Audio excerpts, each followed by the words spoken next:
Hello friends, कैसे हैं आप सब। स्वागत है आपका अपने यूट्यूब चैनल यूनिक स्टार में। नए साल के नए ताज़गी के साथ मैं साक्षी आप लोगों के सामने अपना एक नया वीडियो लेकर आई हूं। जवाहर नवोदय विद्यालय प्रवेश परीक्षा कक्षा 6वीं।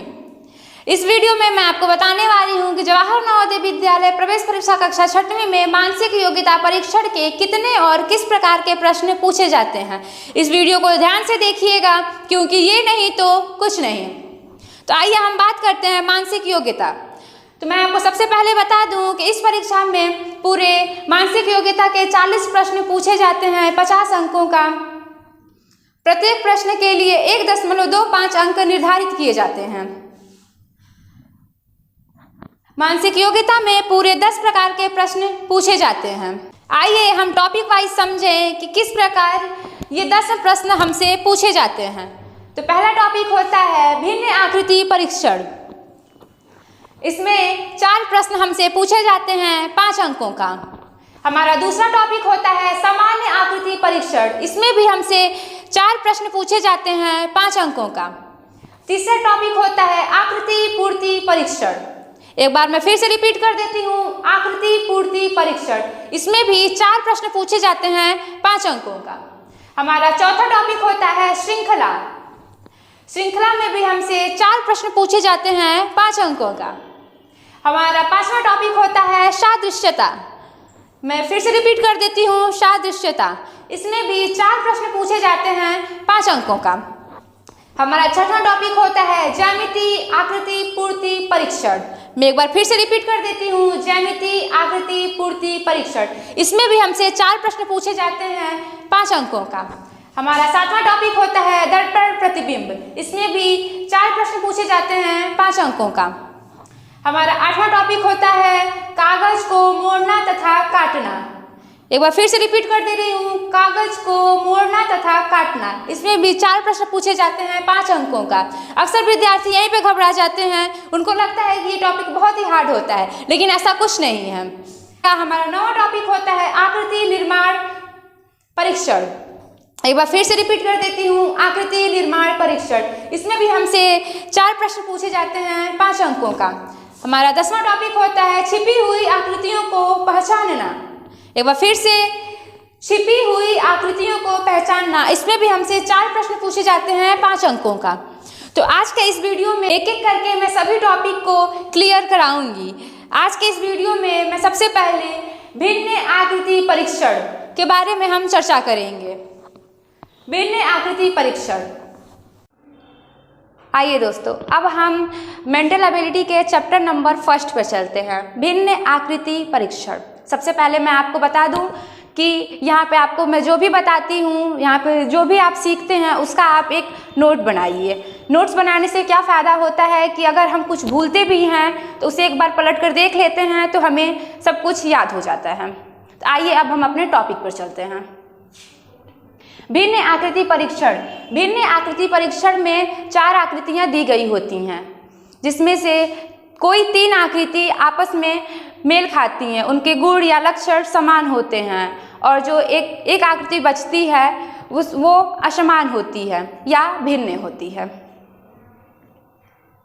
हमें समान आकृति वाले आकृतियों को का एक ग्रुप बनाना होता है या एक समूह बनाना होता है, और जो एक आकृति होती है उसे छांटना होता है।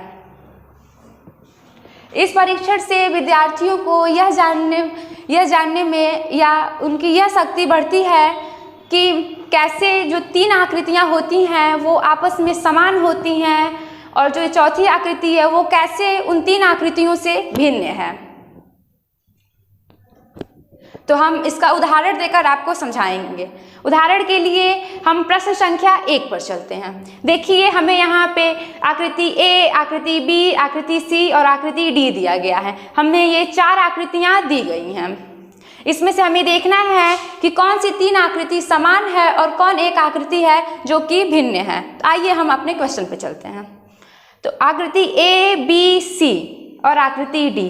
तो हम इसमें ये देखेंगे कि जो आकृति ए है, बी है, सी है, इनका निर्माण भुजा से हुआ है, मतलब कि साइड से हुए हैं। जो आकृति डी है इसमें कोई भुजा नहीं है। तो हम देख लेंगे कि आकृति बी, सी और हम देख लेंगे कि आकृति ए, बी और सी समान आकृति है और जो आकृति डी है वो असमान है। तो इसको हम ऐसे कर लेंगे कि ये दोनों, ये समान है, ये सामान्य है और ये समान है, और जो ये आकृति है ये असमान है। तो इस प्रश्न का सही उत्तर है आकृति डी। आइए अब हम अपने दूसरे प्रश्न पर चलते हैं। उम्मीद करती हूँ कि आपको प्रश्न संख्या 1 अच्छे से समझ में आया होगा। प्रश्न संख्या 2। प्रश्न संख्या 2 में भी हमें 4 प्रश्न दिए, माफ कीजिएगा 4 आकृतियाँ दी गई हैं। आकृति ए, आकृति बी, आकृति सी और आकृति डी। हम इसमें देखेंगे कि कौन सी 3 आकृतियाँ हैं जो कि समान है और कौन एक आकृति है जो कि इन तीनों आकृति से भिन्न है। तो हम देखेंगे आकृति ए में बल्ब है, आकृति बी में लैंप है, आकृति सी में मोमबत्ती है और आकृति डी में प्लग है। तो हम सभी जानते हैं कि बल्ब से हमें रोशनी मिलता है, लैंप से भी हमें रोशनी मिलता है और मोमबत्ती भी हमें रोशनी देता है, लेकिन जो प्लग है इससे हमें रोशनी नहीं मिलता है। तो हम देखेंगे कि आकृति ए, आकृति बी और आकृति सी तीनों आकृति आपस में मेल खा रही हैं, क्योंकि ये तीनों आकृति हमें रोशनी देती हैं। लेकिन जो आकृति डी है ये मेल नहीं खा रहा है, मतलब कि जो आकृति डी है वो इन तीनों आकृतियों से भिन्न है। तो इसका सही उत्तर होगा आकृति डी। आकृति डी। आइए अब हम अपने प्रश्न संख्या 3 पर चलते हैं। प्रश्न संख्या 3। दोस्तों इस प्रश्न को ध्यान से देखिएगा, यह प्रश्न बहुत ही महत्वपूर्ण है। अक्सर लोग एग्जाम में इस प्रश्न को गलत करके चले आते हैं। आइए हम अपने प्रश्न संख्या 3 को देखते हैं। आकृति ए, आकृति बी, आकृति सी और आकृति डी। तो हम ये देखेंगे कि कौन सी 3 आकृतियां हैं जो कि समान है और कौन सी जो एक आकृति है वो इन 3 आकृतियों से असमान है। तो दोस्तों हम यहाँ पे देखेंगे कि जो आकृति ए है, एम है, उसे बनाने में हमें पेन को कहीं भी उठाना नहीं होता है। आकृति सी को भी हमें बनाने में कहीं भी पेन को उठाना नहीं होता है। आकृति डी में भी हमें भी को बनाने में कहीं भी पेन उठाने की ज़रूरत नहीं होती है। लेकिन दोस्तों हम ये देखेंगे कि जब हम टी बनाते हैं तो हम एक जगह पेन को उठाते हैं। एक बार फिर से देखिए, जब हम टी बनाते हैं तो एक बार पेन को उठाते हैं। इसलिए इस प्रश्न संख्या 3 में सही उत्तर है बी।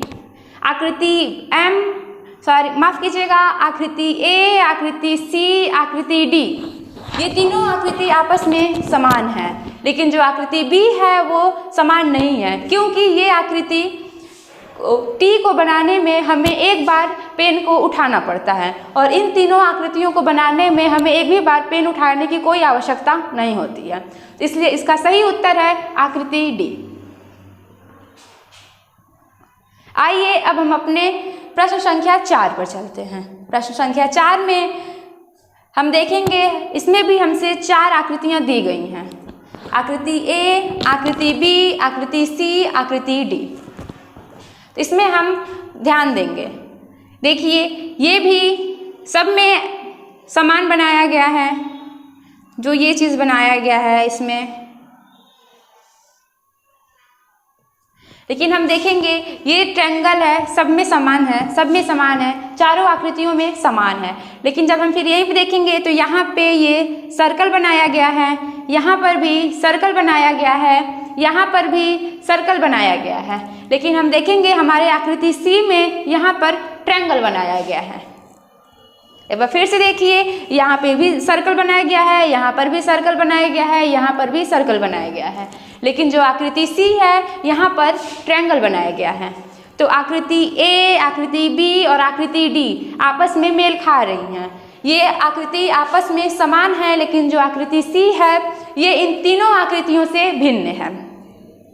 तो इसका सही उत्तर होगा आकृति सी। आइए अब हम प्रश्न संख्या 5 पे चलते हैं।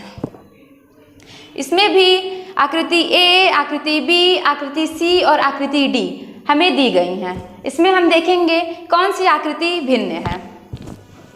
हम सबसे पहले देख लेंगे आकृति बी जो कि 9 है, आकृति सी जो कि 15 है, आकृति डी जो कि 3 है। तो हम देखेंगे कि ये 3 से डिविजिबल है, 3 1 जा 3, 15 भी 3 से डिविजिबल है, 3 5 जा 15, 9 भी 3 से डिविजिबल है, 3 3 जा 9।